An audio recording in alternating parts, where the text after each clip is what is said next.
안녕하세요. 안녕하세요. 디에디트의 에디터 H입니다. 뭐야 이거? Hi guys! 디에디트 에디터 H와 함께하고 있는 권한범입니다.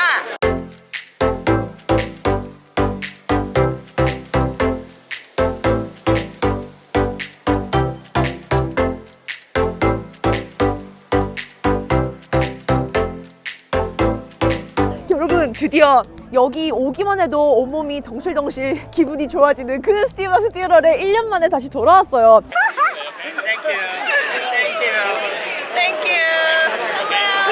지금 시간이 딱 8시 35분이에요.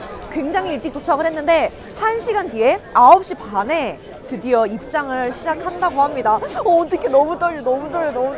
스테이트 오브 띠어럴이 이렇게 삥 둥그렇게 되어 있는데 여기를 삥 돌아보고 있는 이유는 사실 촬영도 촬영이지만 마르케스 브라운리가 왔나 안 왔나 MKBHD가 왔나 안 왔나 살펴보기 위해서 삥 둘러보고 있는데 아직 안 왔네요. 지금 여기 안에 들어왔어요. 아무것도 없죠. 여기는 원래 아무것도 없고 예전에도 없었고 지금도 없고 이제 엘리베이터 뒤쪽에 있는 엘리베이터 하나가 있는데 저거를 타고 내려가면은 지하 아래쪽에서 이벤트가 열립니다. 그렇게 크지 않은 약간 소극장 같은 느낌? 소극장보다 좀 큰. 네, 그래서 여기서 1등으로 줄 서 있으려고요.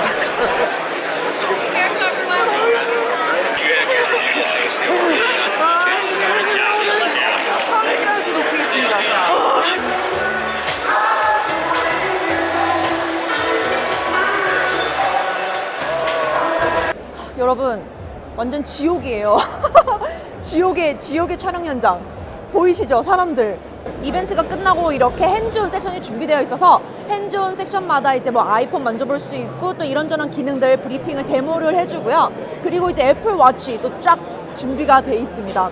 여기를 이제 파고 들어가서 나름대로 알아서 파고 들어가서 촬영을 잘 해야 이제 충분히 영상을 딸 수가 있는데 이것도 2차 전쟁이에요. 가장 먼저 애플워치 4번째 시리즈가 소개됐는데요. 64비트 듀얼 코어를 포함하고 있는 S4 칩이 탑재되면서 기존 워치 대비 2배나 더 빨라진 퍼포먼스를 느껴볼 수 있는 이번 애플워치 4번째 시리즈는 출시 발표된 제품들 중 단연 가장 다양하고 많은 변화들이 들어간 제품인 것 같아요. 디자인적으로 스퀘어 형태는 유지했지만 새롭게 디자인됐습니다. 각진 형태가 아닌 둥글둥글한 둥근 모서리의 커브형 디자인으로 바뀌었고요.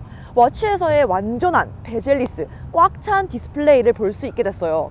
기존에 38mm 그리고 42mm 이렇게 두 가지 사이즈가 있었다면 이번에 4번째 시리즈에서는 40mm와 그리고 44mm로 살짝씩 커졌습니다. 43mm와 한번 나란히 놓고 비교를 해봐도 케이스의 어떤 전체적인 케이스의 크기는 크게 변화가 없더라고요. 손목에 직접 착용해 봤을 때도 첫 느낌이 어떤 너무 큰 사이즈다, 커졌다라는 느낌보다는 얇아지고 길어졌다라는 느낌이 더 강해서 다행이라는 생각이 좀 들었어요. 색상은 총 실버, 스페이스 그레이 그리고 시그니처 색상 골드가 확실히 스테인리스와 만나니까 이게 어마무시하게 고급져 보이고 또 피니쉬가 유난히 글래시하게 느껴지는데요. 워치 후면에는 이번에 처음으로 크리스탈 세라믹 사파이어가 들어왔습니다. 그래서 이번만큼은 스테인리스가 너무너무 예뻐 보여요. 워치 페이스들도 싹 바뀌었는데요. 사실 아직은 익숙하지 않아서 그런지 이런 페이스 같은 경우는 좀 복잡하게만 보여요. 사용을 해보면서 좀 익숙해져야 할 부분인 것 같고 여기서는 총 8개의 앱들을 커스터마이즈 할 수가 있습니다. 이번에 새로운 모션 페이스들이 많이 소개가 됐는데요. 기존에 있었던 숨쉬기 앱, 그리고 불, 물, 증기까지 이렇게 다양한 모션 페이스들이 추가됐습니다. 이번 새 애플워치 시리즈에서 또 크게 바뀐 것 중 하나는 바로 디지털 크라운인데요. 물론 크라운의 이 셀룰러임을 나타내는 빨간 콩, 요게 좀 얇은 줄로 바뀌기도 했지만 그것보다 더 중요한 건 새롭게 햅틱 피드백이 탑재가 됐어요. 크라운을 이렇게 스크롤할 때마다 정교하고 미세한 클릭 느낌이 손가락으로 전달돼요. 애플워치의 스피커는 왼쪽에서 이번에 오른쪽으로 위치가 변경됐고요. 50% 스피커가 커지면서 새 애플워치에서는 조금 더 시원하고 풍부한 사운드의 통화를 할 수 있게 됐습니다. 사실 저는 항상 워치는 액세서리일 뿐이다 라고 생각을 했었는데요. 이번에 4번째 시리즈를 좀 보고 나서 더 이상 단순히 액세서리는 아니구나 라고 처음 느끼게 됐는데 그 이유가 바로 더 업그레이드된 심박수와 기능들, 건강 관련 기능들이에요. 애플워치는 1세대부터 광학 심박 센서를 탑재해서 항상 심박수 확인을 할 수가 있었잖아요. 이번에는 그게 조금 더 업그레이드 되면서 특정 앱을 실행시키면 손가락을 크라운에 갖다 대면 자동으로 심박수를 체크하고 기록을 해줍니다. 뭔가 조금 더 안전하고 건강을 걱정하는, 건강을 위한 애플워치로 업그레이드가 되는 것 같아요. 애플워치 다음은 사실 이번 애플 키노트의 핵심인 아이폰. 네, 여러분, 우리가 예상했던 대로 이번 아이폰 10 시리즈는 10S, 그리고 플러스가 아닌 더 커진 사이즈는 10S 맥스. 새롭게 소개된 아이폰 10S 시리즈의 시그니처 색상인 골드가 예전에 아이폰 8에서도 소개됐던 골드와 굉장히 비슷해요. 그런데 테두리에서 조금 더 글래시하고 확실한 골드빛을, 정말 말 그대로 골드한 골드빛을 더 띠고 있습니다. 뉴 골드 피니쉬를 제외하고는 디자인에서는 크게 달라진 부분은 없고, 색상은 골드, 실버, 스페이스 그레이 이렇게 총 3가지로 출시가 됐습니다. 가장 큰 디스플레이의 아이폰이 되어버린 이번 6.5인치 아이폰 10S 맥스는 아이폰 8 플러스와 나란히 이렇게 놓고 비교를 해봐도, 5.5인치 플러스와 비교를 해봐도 폰의 사이즈는 동일해요. 하지만 디스플레이는 더 커진 걸 볼 수 있는데요. 완전한 베젤리스로 좀 더 시원한 디스플레이에서 많은 작업을 해볼 수 있을 것 같아요.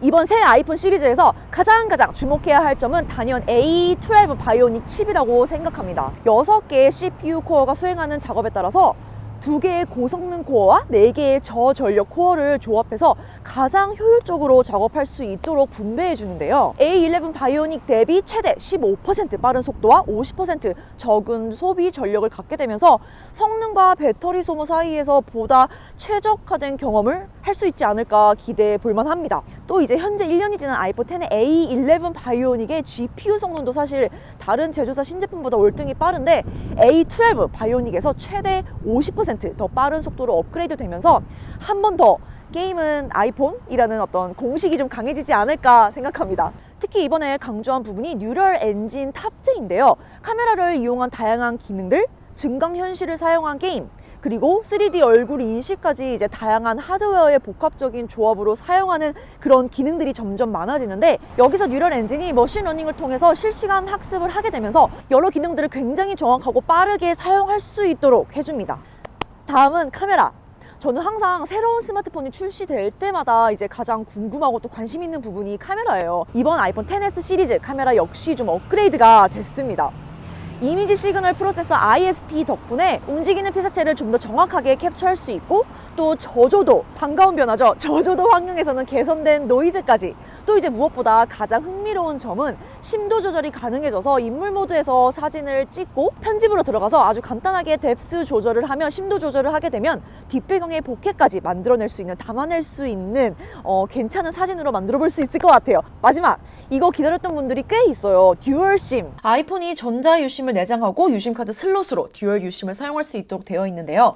물리적으로 유심을 2개에 꽂는 건 중국에서만 가능하고, 이제 통신사에서 전자 유심을 대응해주면 유심 카드를 하나 더 사용할 수 있습니다. 2개의 번호가 필요하거나 또 다른 통신사를 사용하게 될 경우, 그리고 여행을 할 때 이제 다른 나라에서 로컬 플랜으로 번호를 사용해야만 할 경우, 하고 싶을 경우에 동시에 사용이 가능해진 만큼 국내 통신사에선 아직 전자 유심 도입에 좀 부정적일 것 같은데, 이번 아이폰 출시를 계기로 국내 소비자들도 듀얼 유심을 사용할 수 있으면 좋겠네요. 자, 이제 여기서 원래대로라면 이제 9이라는 이름으로 나왔어야 하는데 아이폰 9이 아닌 아이폰 10R이라는 다소 독특한 네이밍으로 출시가 됐습니다. 이번 아이폰 10R 너무 어려운데요? 이번 아이폰 10R이 인상적인 건 이제 아무래도 아이폰 10S가 가지고 있는 몇 가지 훌륭한 기능들이 이제 동일하게 들어갔다는 점, 그리고 또 이제 색상들, 어떻게 보면 참 촌스럽지만 계속 보고 있으면은 하나쯤은 선택해서 써보고 싶다, 좀 촌스러운데 매력적이다, 뭐 이런 느낌? 레드, 화이트, 블랙, 블루, 코랄, 옐로 총 5가지 색으로 출시됐고요. 이름만 들었을 때는 그냥 다 별로고 화이트 아니면 블랙으로 선택을 하고 싶고 그렇게 가게 될 것 같은데, 핸즈온 섹션에서 제가 이리저리 만져본 후에 저의 선택은 하얀색이나 검은색이 아니고 그거 빼고 사실 다 예뻐요. 블랙 앤 화이트는 뭔가 좀 심심해 보였고 특징도 없어서 블루, 코럴, 옐로 이런 것들이 이번 10R에서는 뭔가 솔직하게 촌스럽고 화려해서 저는 실제로 보니까 오히려 이런 화려한 색들이 더 매력적이고 더 예뻐 보이더라고요. 여기서 역시 투루톤 기능 지원되고, 또 아이폰 10S 시리즈와 마찬가지로 탭해서 화면 깨우기, 스와이프 업해서 잠금 화면 풀고, 스와이프 다운으로 알림창 및 컨트롤 센터를 불러오는 이런 제스처들까지 동일하게 사용 가능합니다. 이런 걸 보면은 이제 점점 아이폰 10의 모습으로 모두 통일시키는 것 같아요. 아이폰 10s 시리즈에서 언급했던 A12 바이오닉 칩 역시 10R에도 동일하게 탑재되면서 LCD라고 무시하지 마라 라며 보란듯이 넣어준 것 같습니다. 카메라 역시 10S 부럽지 않게 인물 모드에서는 새로 생긴 뎁스 컨트롤, 심도 조절 역시 가능해졌어요. 사진을 찍고 보정을 눌러서 바로 원하는 정도로 심도 조절을 하고 부드럽게 블러 처리가 되는 이런 사진을 쉽게 찍어볼 수가 있게 됐습니다. 또 아름답게 보이는 보케까지도 같이 담아볼 수 있을 것 같고요. 네, 이렇게 해서 새로 출시된 건 딱 아이폰과 애플워치, 아이패드도 없고 에어팟도 없고 에어파워도 없고 뭐 다 없어요. 맥스가 너무 가격이 센 만큼, 그리고 10R이 이번에 또 성능적인 면에서 훌륭하게 잘 나오기도 했고 색상도 독특하다 보니까 의외로 이번에는 10R로 가는 분들이 좀 있을 것 같아요. 이번에 출시된 새로운 제품들에 대해서 여러분들은 어떻게 생각하는지 여러분의 의견 댓글로 알려주시고요. 한국은 항상 그랬듯이 1차 출시국, 2차 출시국에서도 선택이 될 것 같진, 포함이 될 것 같진 않아요. 언제 출시될진 모르겠지만 네, 출시가 된다면 또 그때 새로운 리뷰로 돌아올 예정입니다. 오늘도 영상 봐주신 분들 모두 감사합니다. 저는 또 새로운 영상과 함께 돌아오도록 하겠습니다. 바이 가이즈! 오늘은